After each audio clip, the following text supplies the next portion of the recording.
అసలు ఆ వృద్ధుడు ఎవరు? ఎందుకు కిరాణా షాప్ ముందు వర్షంలో ఏడుస్తూ ఉన్నాడు?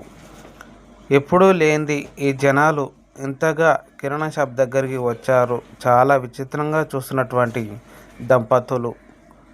ఇదేదీ పట్టించుకోకుండా ఆ ఇద్దరు దంపతులు కిరాణా షాప్లో సామాన్లు అందరికీ జనాలకి అమ్మేశారు. కానీ జనాలందరికీ షాకింగ్. ఎప్పుడూ లేనిది ఇంతగానో కిరాణా షాప్ ఎలా అమ్ముడైంది అని అనుకునే లోపే ఒక రిచ్ మ్యాన్ వచ్చి ఎదురుగ్గా నిలబడ్డాడు. అతను దంపతుల దగ్గరికి వెళ్ళి నిలబడ్డాడు. ఆ వృద్ధుడు, మా తండ్రి, మీరు ఎలాంటి వారని తెలుసుకోవడానికి అతను వచ్చాడు. కాబట్టి మీరు అతనికి సహాయం చేశారు. నేను కూడా మీకు ఎంతో సహాయం చేస్తాను. మీరు పెద్ద కిరాణా షాప్ పెట్టుకొని సంతోషంగా జీవించండి అన్నాడు. మనం ఏది చేసినా తిరిగి మళ్ళీ మనకు వస్తుంది. కాబట్టి ప్రతి ఒక్కరికి సహాయం చేసే గుణం ఉండాలి.